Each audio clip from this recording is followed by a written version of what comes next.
आप सभी का स्वागत है हमारे चैनल पर। आज के इस विशेष वीडियो में हम बात करने जा रहे हैं उस देवता की जिसके बिना धर्म, कर्म और न्याय की कल्पना ही संभव नहीं है। आज हम जानेंगे भगवान चित्रगुप्त के बारे में, जो मनुष्य के हर अच्छे और बुरे कर्म का लेखा जोखा रखते हैं, जो यमराज के दरबार में न्याय के आधार बनते हैं और जिनकी कलम से ही हमारे भाग्य के पन्ने लिखे जाते हैं। आखिर कौन है भगवान चित्रगुप्त? उनकी उत्पत्ति कैसे हुई, उनका स्वरूप कैसा है और क्यों उन्हें लेखन, बुद्धि और न्याय का देवता कहा जाता है? इन सभी रहस्यमयी और पौराणिक बातों को जानने के लिए वीडियो को अंत तक जरूर देखें। भारतीय धर्म, संस्कृति और परंपराओं में अनेक देवी देवताओं का विशेष स्थान है, परंतु कुछ देवता ऐसे हैं जो अदृश्य रूप से हमारे जीवन के हर कार्य का लेखा जोखा रखते हैं। ऐसे ही एक महान देवता है भगवान चित्रगुप्त। इन्हें यमराज के सहायक, धर्मराज के सचिव और समस्त जीवों के कर्मों का लेखा जोखा रखने वाले देवता के रूप में जाना जाता है। भगवान चित्रगुप्त न केवल मृत्यु के बाद निर्णय लेने वाले दूत हैं, बल्कि वे हमें जीवन के प्रत्येक क्षण में सत्कर्म और धर्म के पथ पर चलने की प्रेरणा भी देते हैं। भगवान चित्रगुप्त की उत्पत्ति की अनेक कथाएं पुराणों में मिलती हैं, विशेषकर गरुड़ पुराण, पद्म पुराण और भविष्य पुराण में। एक प्रमुख कथा के अनुसार जब ब्रह्मा जी ने सृष्टि की रचना की, तब उन्होंने देवता, मनुष्य, पशु पक्षी, कीट पतंग सभी को जन्म दिया। लेकिन उन्होंने देखा कि जीव मृत्यु के बाद अपने कर्मों के अनुसार फल प्राप्त नहीं कर रहे हैं, क्योंकि कोई ऐसा नहीं था जो उनके कर्मों का लेखा जोखा रखे। तब ब्रह्मा जी ने ध्यान और तपस्या में लीन होकर अपने शरीर से एक दिव्य पुरुष को उत्पन्न किया, जिसका नाम उन्होंने चित्रगुप्त रखा। चित्र अर्थात सुंदर और गुप्त अर्थात गुप्त रूप से सब कुछ जानने वाला। चूँकि वे ब्रह्मा जी के काय से उत्पन्न हुए थे, इसलिए उन्हें कायस्थ कहा गया। यही कारण है कि कायस्थ समाज के लोग भगवान चित्रगुप्त को अपना मूल पुरुष मानते हैं। चित्रगुप्त और यमराज का संबंध। भगवान चित्रगुप्त को यमराज का सहायक माना जाता है। जब कोई जीव मृत्यु को प्राप्त करता है तो यमदूत उसकी आत्मा को यमलोक ले जाते हैं। वहाँ चित्रगुप्त जी अपने लेख्य बही से उस जीव के जीवन भर के कर्मों को देखते हैं, उसके अच्छे और बुरे कार्यों का मूल्यांकन करते हैं और फिर यमराज उसके अनुसार निर्णय लेते हैं कि आत्मा को स्वर्ग मिलेगा या नर्क।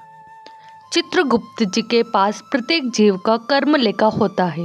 वह इस बात का प्रमाण है कि कोई भी जीव अपने कर्मों से बच नहीं सकता।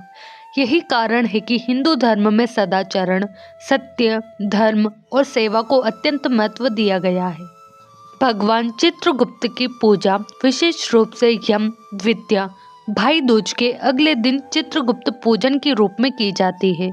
यह दिन विशेष रूप से कायस्थ समाज के लिए अत्यंत पावन होता है। इस दिन वे नई बही खातों की शुरुआत करते हैं, पुराने कार्यों का मूल्यांकन करते हैं और सत्य के मार्ग पर चलने का संकल्प लेते हैं।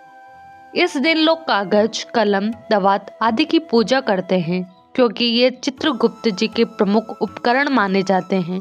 इस पूजन में एक विशेष प्रकार का व्रत और कथा पाठ किया जाता है, जिसमें चित्रगुप्त जी की महिमा और कर्मों की शिक्षा दी जाती है। भगवान चित्रगुप्त की विशेषताएं उन्हें अन्य सभी देवताओं से विशिष्ट बनाती हैं, क्योंकि वे ब्रह्मांड के एकमात्र ऐसे देवता माने जाते हैं जो प्रत्येक जीव के कर्मों का सूक्ष्म से सूक्ष्म लेखा जोखा रखते हैं। वे अत्यंत न्यायप्रिय और निष्पक्ष हैं, जिनका निर्णय केवल कर्म के आधार पर होता है। उनमें न पक्षपात होता है और न ही भावनाओं का प्रभाव। उनकी स्मरण शक्ति अद्भुत मानी जाती है, क्योंकि सृष्टि के प्रत्येक प्राणी के विचार, शब्द और कर्म उन्हें स्मरण रहते हैं, चाहे वे कितने ही छोटे या अदृश्य क्यों न हो। इसी कारण भगवान चित्रगुप्त को धर्म का संरक्षक कहा जाता है, क्योंकि वे सदैव धर्म और अधर्म के बीच स्पष्ट भेद बनाए रखते हैं और कर्मानुसार न्याय सुनिश्चित करते हैं। भगवान चित्रगुप्त की आराधना से व्यक्ति के जीवन में अनेक सकारात्मक परिवर्तन आते हैं, क्योंकि उनकी उपासना मनुष्य को अपने कर्मों के प्रति जागरूक बनाती है और वह गलत मार्ग से हटकर सही कर्म करने की प्रेरणा प्राप्त करता है। न्याय और संतुलन के प्रतीक भगवान चित्रगुप्त की कृपा से जीवन में मानसिक, पारिवारिक और सामाजिक संतुलन स्थापित होता है, जिससे निर्णय सही दिशा में होने लगते हैं।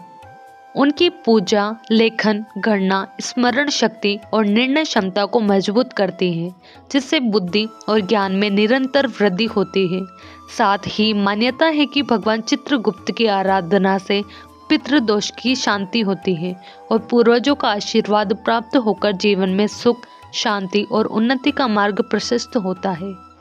भगवान चित्रगुप्त की कथा प्रतीकात्मक रूप से हमें यह सिखाती है कि कोई भी कार्य बिना परिणाम के नहीं होता। हर कर्म का फल अवश्य मिलता है, अच्छा हो या बुरा। जीवन में चाहे हम कितने ही गुप्त रूप से कार्य करें, वे कहीं न कहीं दर्ज हो ही जाते हैं। इसलिए मन, वचन और कर्म तीनों से पवित्र रहना ही वास्तविक धर्म है। चित्रगुप्त जी की कथा हमें आंतरिक आत्मनिरीक्षण और ईमानदारी से जीवन जीने की प्रेरणा देती है। भारत में भगवान चित्रगुप्त के अनेक प्रसिद्ध मंदिर और तीर्थ स्थल स्थित हैं, जो श्रद्धा, आस्था और इतिहास का अद्भुत संगम प्रस्तुत करते हैं। उत्तर प्रदेश के कटरा में स्थित चित्रगुप्त मंदिर एक प्राचीन और अत्यंत पूजनीय स्थल माना जाता है, जहां प्रतिवर्ष हजारों श्रद्धालु भगवान चित्रगुप्त के दर्शन और कर्म शुद्धि की कामना से पहुंचते हैं।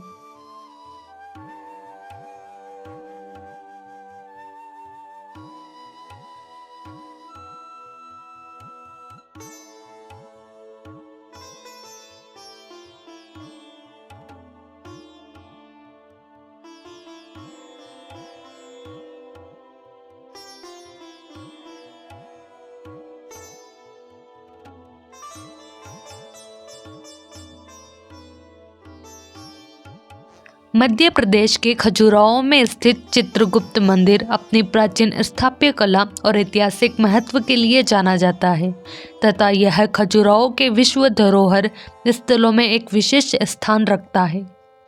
वहीं तमिलनाडु के चेन्नई में स्थित चित्रगुप्त मंदिर दक्षिण भारत में कायस्थ समाज की गहरी आस्था का केंद्र है, जिसे समाज द्वारा निर्मित किया गया है और जहां बड़ी श्रद्धा के साथ भगवान चित्रगुप्त की पूजा अर्चना की जाती है। भगवान चित्रगुप्त और न्याय व्यवस्था। चित्रगुप्त जी की कल्पना केवल धार्मिक नहीं बल्कि नैतिक दृष्टिकोण से भी अत्यंत प्रासंगिक है। आज की न्याय व्यवस्था भी इसी सच्चाई पर आधारित है, सबूत, गवाह और निष्पक्ष निर्णय। भगवान चित्रगुप्त उसी न्याय व्यवस्था के ईश्वरीय रूप है। वे दर्शाते हैं कि न्याय अंततः अवश्य होता है, यदि न इस जीवन में तो मृत्यु के बाद।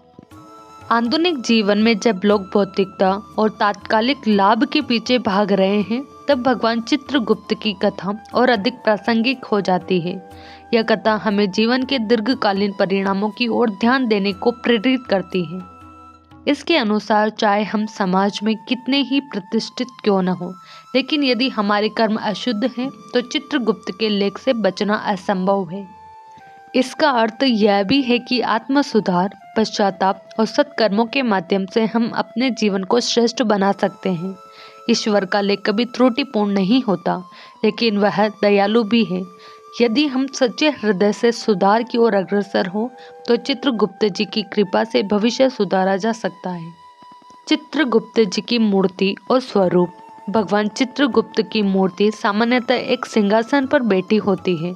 उनके हाथों में दवात, कलम, लेखनी और बही खाता होता है। वे राजसी वस्त्रों से सुसज्जित होते हैं, जिनका मुख तेजस्वी होता है।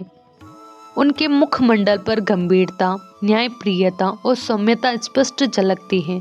उनकी छवि एक राजा और न्यायाधीश के संयोजन के रूप में मानी जाती है। भगवान चित्रगुप्त की प्रेरणाएं हमें यह सिखाती हैं कि जीवन में किया गया कोई भी कर्म व्यर्थ नहीं जाता। हर छोटे बड़े कार्य का अपना मूल्य होता है और वही हमें नैतिक व जिम्मेदार जीवन जीने की दिशा देता है। उनका अस्तित्व हमें निरंतर यह स्मरण कराता है कि इस संसार में कोई भी व्यक्ति या कर्म वास्तव में छुपा हुआ नहीं है, क्योंकि ईश्वर और धर्मराज के समक्ष हमारे विचार, शब्द और कार्य सभी प्रकट होते हैं। अंततः जीवन में धन, पद या दिखावे से अधिक महत्व धर्म के पालन का होता है, क्योंकि सत्य, सेवा, करुणा और सदाचार ही वह सच्ची पूंजी है जो मृत्यु के बाद भी हमारे साथ जाती है और हमें सही फल प्रदान करती है। भगवान चित्रगुप्त केवल एक धार्मिक पात्र नहीं हैं, वे जीवन का वह सत्य हैं जिसे हम अक्सर अनदेखा कर देते हैं। उनकी कथा हमें धर्म, न्याय, कर्म और आत्मनिरीक्षण का गहरा बोध कराती है। चित्रगुप्त जी का पूजन केवल एक परंपरा नहीं, बल्कि आत्मावलोकन का अवसर है। यदि हम उनके बताए मार्ग पर चले तो न केवल हमारा जीवन सुधर सकता है, बल्कि हमारी आत्मा भी मोक्ष के मार्ग पर अग्रसर हो सकती है। तो भगवान चित्रगुप्त हमें ये संदेश देते हैं कि इस संसार में कोई भी कर्म छिपा नहीं रहता। हम जो सोचते हैं, जो बोलते हैं और जो करते हैं, सब कुछ समय की कलम से लिखा जा रहा है। इसलिए हमें अपने जीवन में सत्य, धर्म और सदाचार के मार्ग पर चलना चाहिए। यदि हमारा कर्म शुद्ध होगा तो भाग्य भी हमारा साथ देगा। आशा है आपको भगवान चित्रगुप्त से जुड़ी ये जानकारी पसंद आई होगी। यदि ये वीडियो आपको पसंद आई हो तो वीडियो को लाइक करें, शेयर करें और हमारे चैनल को सब्सक्राइब करना न भूलें।